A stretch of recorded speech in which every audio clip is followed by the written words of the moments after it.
Reading Pioneers is proud to present the rhyming tales of Mimi the Moon Princess. The Making of a Princess. Written by S.B. Christian and E.W. Rhodes. Illustrated by Helen Gottberg.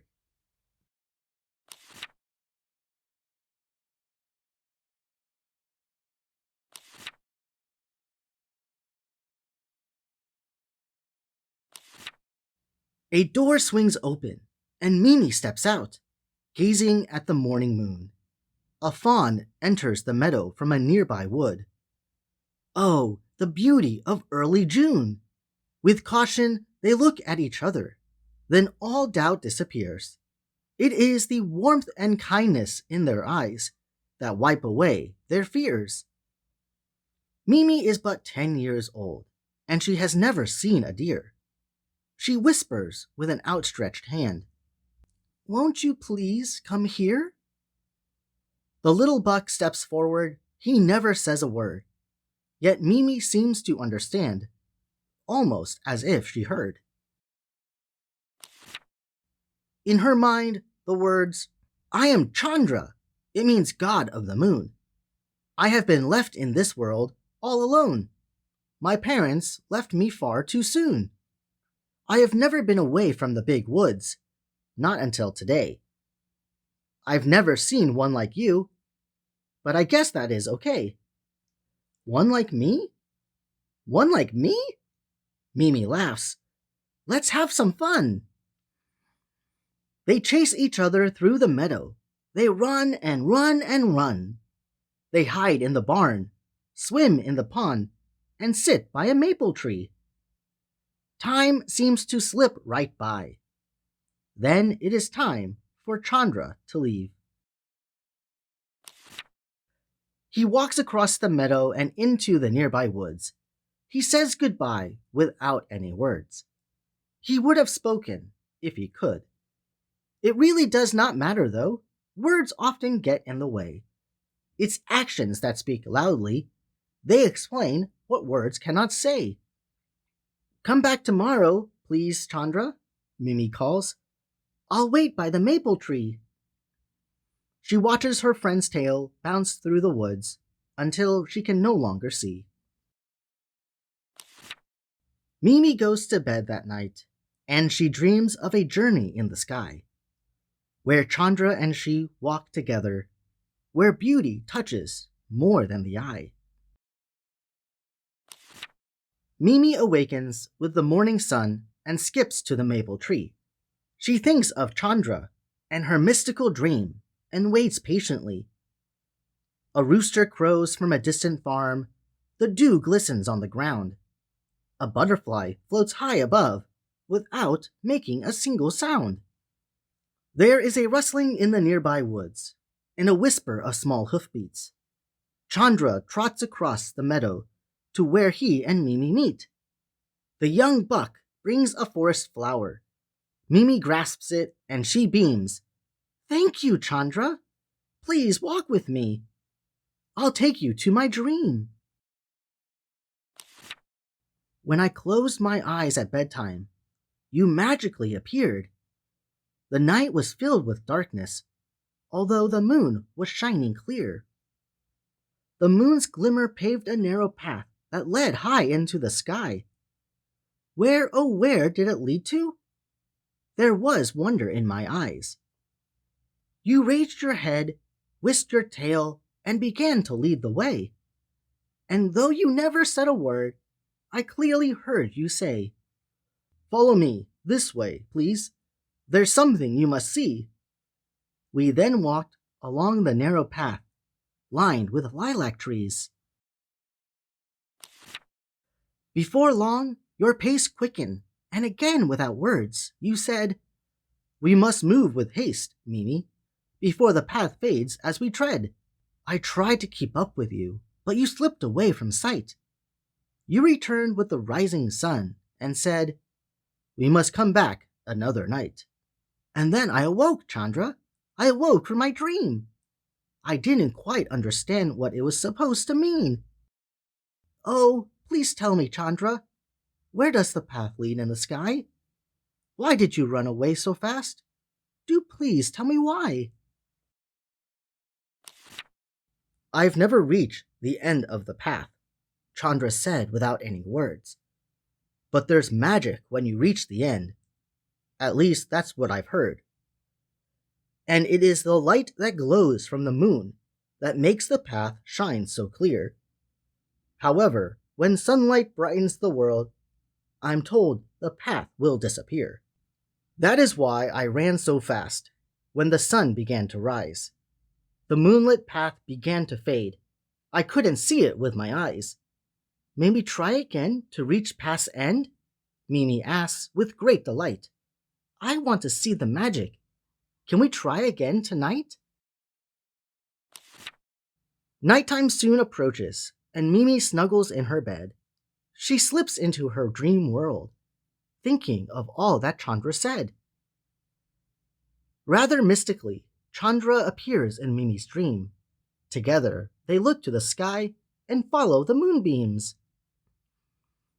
They walk, they trot, and then they run on the path lit by the moon. But the sun begins to rise again. It is rising far too soon.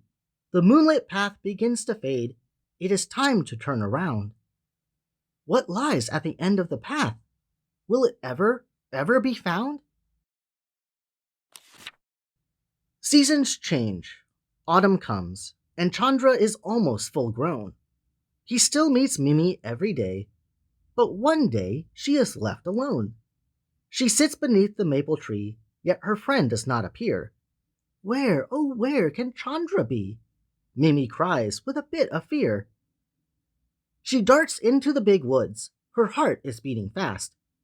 Mimi searches for her friend, but the woods are very vast. The trees are getting thicker, and she stumbles on a stone. As she gently tumbles to the ground, Mimi feels she is all alone. Then the magic of the moonlight glows down from very high, and Chandra trots along the path that leads down from the sky. When he reaches Mimi, he nods, and she mounts his back. He turns and soars back up the path.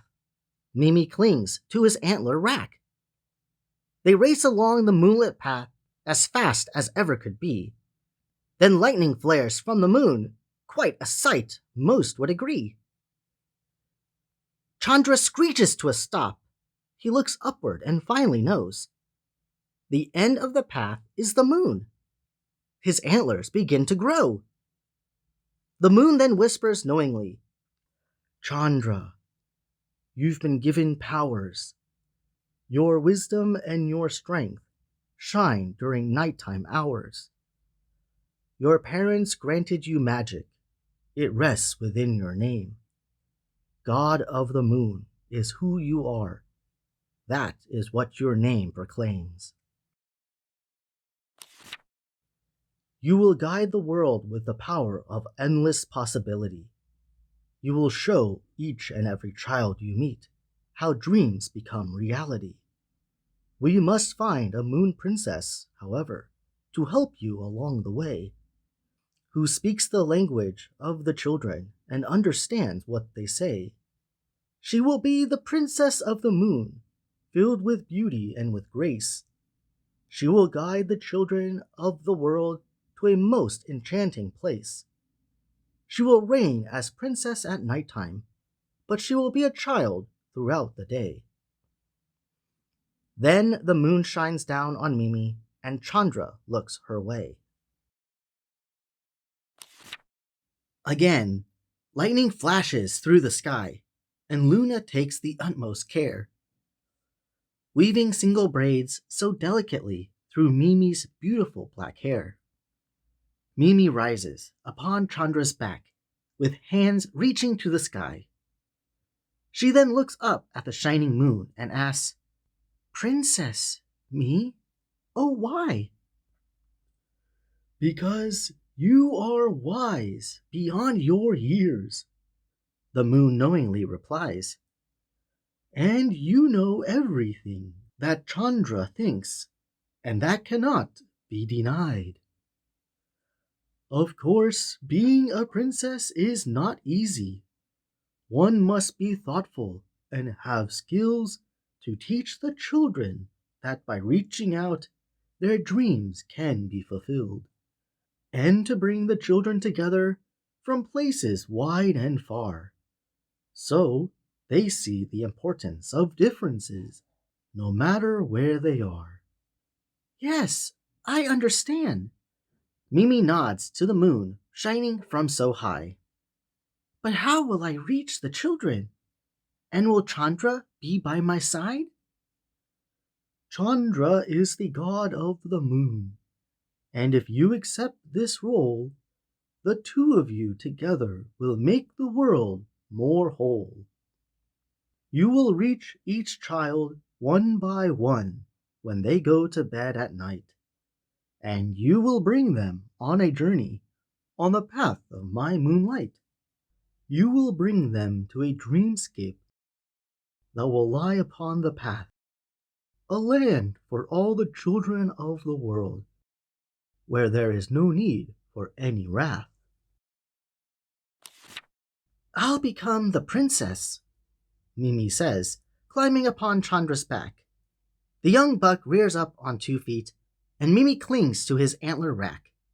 They promise the moon, "We'll make you proud. We'll help all children see that you bring brightness to the nighttime that is filled with hope and peace." Then lightning flashes once again, with sparkles and with flare. Luna sprinkles the sky with moon beads that sparkle in Mimi's hair. And then the buck spins around, and the sun begins to rise. Mimi, the moon princess, rides upon his back, and she boldly cries, "Children, when you go to bed at night, and when you close your eyes, Chandra and I will come invite you to join our journey into the sky."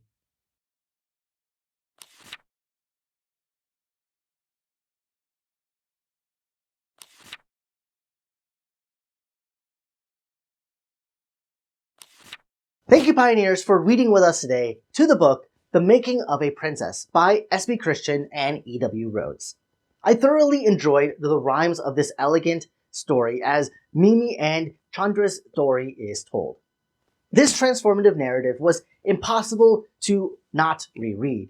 So I hope that you support the authors by visiting their website, timelesstalespress.com, and purchasing a copy of this book for a friend or loved one. Links to Timeless Tales Press are in the description box down below to their Facebook, website, Instagram, and even their own YouTube account. Tell them I said thank you for such a fantastic book. I am very thankful for their support and for allowing me to read their book on my channel. If you have a book you'd like me to read, please send me an email, contact@readingpioneers.com, so we can turn it into the next read aloud. It would really help this channel also if you click that like button and subscribe to stay updated with future read-alouds coming soon. Unfortunately, this is it for today. Please remember to visit timelesstalespress.com to see more incredible work and books I'm sure you'll enjoy. Thanks again, readers, for joining us today, and until next time, I hope you all have an amazing day. Bye-bye!